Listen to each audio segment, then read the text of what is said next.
우리 모두는 속아왔어요. 우리의 능력과 잠재력, 기억력, 습득 능력, 그리고 지능들이 발 사이즈처럼 정해져 있다는 것은 절대 사실이 아니에요. 지난 20년 동안 우리가 발견한 뇌에 대한 정보들은 지난 2000년을 합친 것보다 많아요.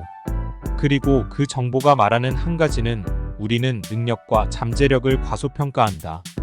제가 구글에 강연을 나가서 구글 회장에게 이런 말을 들었어요. 인간은 걷기 시작했을 때부터 2003년까지 모인 모든 정보의 양은 오늘날 현재의 우리 일상에선 온라인에서 48시간마다 만들어진다. 블로그, 팟캐스트, 소셜미디어 등에 비해 우리의 뇌는 아주 작은 양의 정보만 저장하죠. 모든 인간은 뇌를 사용해요.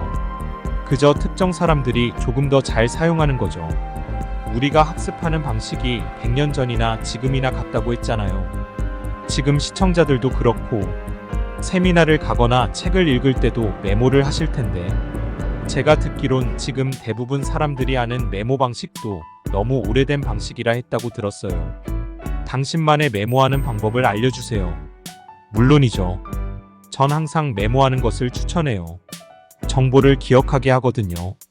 우리가 배움의 곡선이 있듯 망각의 곡선도 존재합니다. 연구 결과에 따르면 책, 팟캐스트, 세미나 등 우리가 습득하는 정보들은 48시간이 지난 후 80% 정도는 잊어버린다고 하더군요.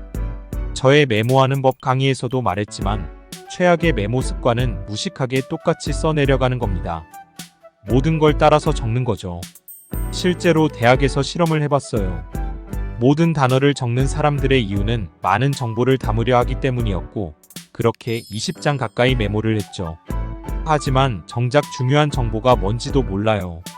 가장 좋은 노트 방법은 관련성과 키워드를 사용하는 거였어요.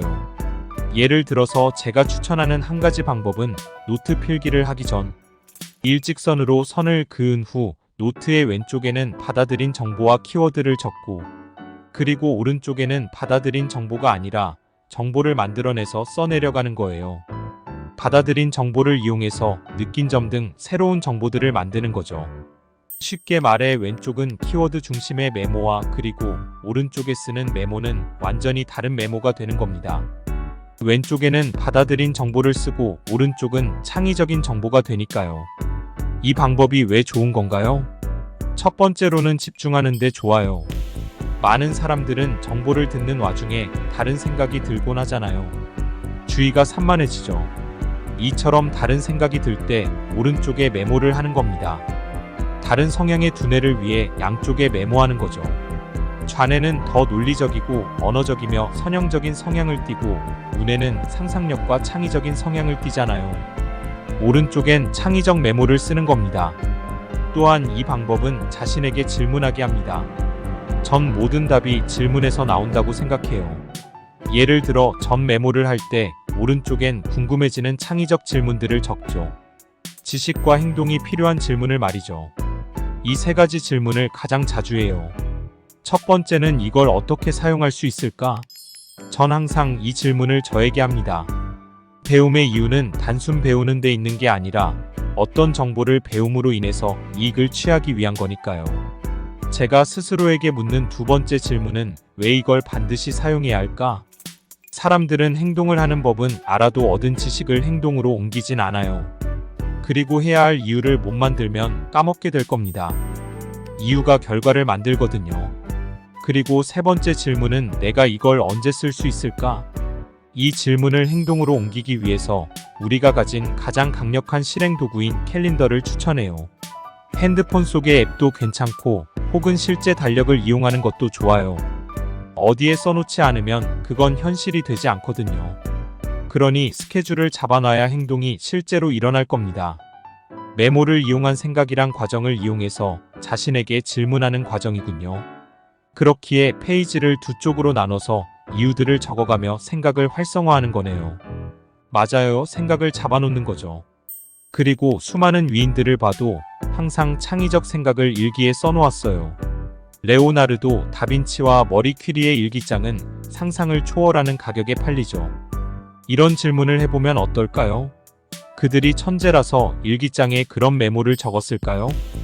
혹은 그들이 메모를 썼기 때문에 천재가 된 걸까요? 한번 생각해 보세요. 메모와 일기는 정말 중요한 부분이에요. 제가 실리콘밸리에서 트레이닝을 할 때 강연에서 마치고 무대에서 내려왔는데 누군가 저에게 다가오더군요. 빌 게이츠였어요. 제가 질문을 하나 했죠. 초능력을 가질 수 있다면 뭘 원하세요? 짐, 전 더 빠르게 읽는 법을 알고 싶어요. 워런 버핏도 말했죠. 읽는 속도가 느려서 10년은 낭비한 것 같아. 이처럼 빠르게 읽는 법은 정말 중요해요. 일반적 사람들도 하루에 4시간은 정보를 읽으며 보냅니다. 이메일, 사업계획 그리고 책 등 모든 건 읽는 것에서 시작되죠. 4시간에 읽는 걸 2시간에 읽어서 매일 2시간을 아낀다면 1년이 모이면 그 시간이 얼마나 될까요? 아니 1시간만 아낀다고 해도 1년에 365시간이죠. 엄청나네요. 일하는 시간으론 9주가 될 테고 2달이라는 시간이 아껴지겠네요. 이처럼 방대한 시간이 속독으로 아껴져요.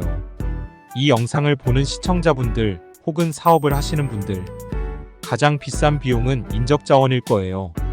월급으로 나가는 돈인데 매일 4-5시간 정보를 읽으며 보내죠. 그 말은 연봉의 반은 읽는 것이 차지한다는 거예요. 연봉이 8,000이면 4,000은 읽기인 겁니다. 그래서 속독을 많은 회사에서 가르치죠. 나이키, 구글, 제너럴 일렉트릭 등 심지어 개인 사업자들도요. 그게 가장 빠르고 효율적으로 특정 집단의 지능을 높이는 방법이니까요. 그렇게 모두가 경쟁력을 가지게 되겠죠. 속독을 막는 장애물이 몇 가지 있어요. 간단히 설명해 줄게요. 읽는 속도를 늦추는 첫 번째 이유는 잘못된 교육을 받았기 때문이죠. 글을 읽는 법을 타고나진 않잖아요. 읽기는 살면서 습득이 되죠. 그렇게 학교 수업 시간에 배워요. 그리고 수많은 연습을 하죠. 마지막 읽기 수업이 언제였나요? 몇 살이었죠? 6살에서 7살 정도 아닐까요? 맞아요. 이 영상을 보는 대부분의 사람들도 아직도 무언가를 읽을 때는 6살에서 7살 때 배운 방법으로 읽어요. 우리가 훈련한 건 그때가 마지막이니까요. 읽는 정보의 난이도는 상당히 높아졌지만 읽는 방법은 아직 6에서 7세라는 거예요. 즉 적절한 읽기 교육이 다시 필요합니다. 두 번째 문제는 집중력 부족이에요. 책을 읽는 중에 한 페이지를 읽은 후 방금 읽은 부분도 까먹곤 하죠. 주의가 산만해지고 다른 생각을 해요. 갑자기 빨래할 생각을 하거나 고객이나 아이들 생각 여러 가지 잡생각이 들죠. 또한 우리는 빠르게 읽으면 내용을 쉽게 잊어버리거나 완전히 이해하지 못한다고 알고 있어요. 맞아요. 그걸 믿는 이유는 그렇게 배웠기 때문이죠. 여기서 제가 말하고 싶은 부분은 그건 사실이 아니라는 말이에요. 느리게 읽는 사람들이 지어낸 말이겠죠. 빠르게 읽으면 많이 기억하지 못한다. 이건 거짓말이에요. 저의 온라인 영상을 보며 속독을 공부하는 학생들이 많아요. 전 세계 180개국이 넘죠. 그 학생들의 데이터를 뽑아봤더니 읽기 속도가 빠를수록 이해력이 좋았어요. 그들의 집중력도 가장 높았고요. 이렇게 표현할 수 있죠. 당신의 뇌는 슈퍼컴퓨터인데 그 컴퓨터를 이용해 읽는 속도는 슈퍼컴퓨터에 이렇게 입력하는 거예요. 한 번에 한 글자씩. 알맞게 비유를 해보자면 당신은 마인드를 굶주리게 만드는 거예요. 그렇게 느리게 말을 한다면 대화 한 번에도 며칠이나 걸릴 거고, 그리고 대화 중 어떻게 될까요? 그렇게 천천히 말한다면 잡생각이 들고 지루해서 졸리거나 뭔가 다른 것들을 생각하겠죠. 우리가 천천히 읽을 때도 같은 일이 일어나요. 잡생각이 들고 잠이 오죠. 그렇게 다른 생각을 하게 돼요. 우리의 뇌는 알맞은 생각과 자극을 못 받으면 다른 곳에서 그 자극을 찾으니까요. 그 이후로 산만해지는 거예요. 가장 큰 세 번째 걸림돌은 속으로 따라 읽는 것. 지금까지 말한 것들 중 가장 큰 장애물이에요. 우리가 무언가를 읽을 때 내면의 목소리로 읽잖아요. 머릿속으로 따라 읽는 거죠. 그렇게 말하는 속도를 따라 읽어야 이해할 수 있다고 착각하는 거죠. 하지만 욕, 시, 티, 이 모든 글자를 읽어야만 이해될까요? 컴, 휴, 터, 이렇게 읽어야 이해하나요? 교통표지판은 읽지 않고 이해하잖아요. 우리가 읽는 95%의 글자들은 이미 알고 있는 거라 읽을 필요가 없어요. 모든 리더들은 다독가예요. 우리도 읽어야 해요. 토니 로빈스, 오프라 윈프리, 빌 게이츠도 다독가이며 존 케네디도 마찬가지고 다독가이자 속독가이죠. 매일 아침 6개의 신문들을 커피 한 잔 마실 동안 끝낸대요. 대부분의 사람들은 반대죠. 커피 6잔을 마시며 신문 하나를 읽잖아요. 쉬운 일이 아니죠. 케네디는 1분에 800에서 1000자를 읽어요. 반면 대화에선 분당 200에서 250자를 말하는데 분당 700단어를 더 읽는 거라면 분명 속으로 소리내어 읽지 않는다는 거죠. 마음속으로 읽을 필요는 없지만 우린 그렇게 배웠기 때문에 그러는 거예요. 즉 가장 빠르게 배우는 법은 성공과 같아요. 알고 있는 것을 다 버려야 하죠. 누구나 어릴 땐 소리내어 읽어야 했겠죠. 선생님이 발음이 맞는지 확인해 주시니까요. 그 후 선생님이 시키잖아요. 조용히 속으로 읽어라. 머릿속으로 읽으면서 기억해. 그렇게 자신 내부에게 말하며 읽는 거예요. 그 후로 계속 그렇게 읽었겠죠.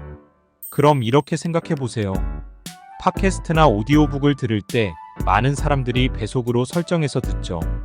몇 배로 빠르게 들어도 이해하잖아요. 그렇게 빨리 말할 수 없는데도 말이죠.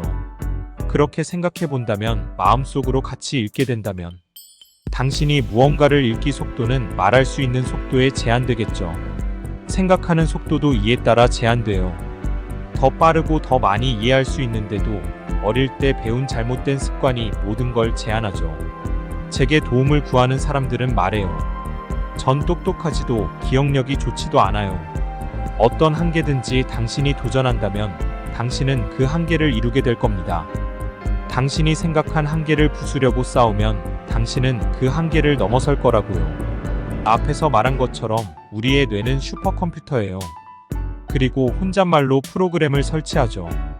그런데 혼잣말로 난 사람 이름을 너무 잘 까먹어. 그러면 만나는 사람의 이름을 까먹게 될 거예요. 슈퍼컴퓨터를 그렇게 세팅했으니까요. 영어에서 가장 강력하고 동시에 가장 약한 단어는 나는 무엇이다. 이 문장에 무슨 단어를 넣어서 어떻게 문장을 끝내든지 당신은 그걸 얻을 운명이 되니까요. 제가 이 부분을 설명하는 이유는 변화를 원한다면 가지고 있는 편견을 버려야 한다는 겁니다. 또한 변화를 위한 행동 전에 아주 큰 장애물이 있어요. 그건 바로 주변 환경입니다. 당신의 미래는 주변 사람들에 의해 결정된다. 왜냐하면 두뇌의 신경회로는 항상 주변 환경을 복제하려고 하거든요. 즉 모두는 내면의 천재성을 가지고 있어요. 이 영상을 보는 여러분은 자신이 생각한 것보다 훨씬 높은 지능을 가지고 있어요. 그저 어떻게 쓰는지 배운 적이 없던 겁니다. 변화를 원하는 시청자에게 한마디 해주세요. 어디서부터 시작해야 하고 그들에게 필요한 스텝이나 생각 등 뭐가 필요할지 조언을 해주세요. 모든 사람들의 가장 큰 어려움은 자신이 충분하지 않다고 느끼는 거예요. 그게 우릴 가로막는 이유라고 생각해요. 거울 앞에 비친 자신에게 다시 한번 사랑에 빠지세요.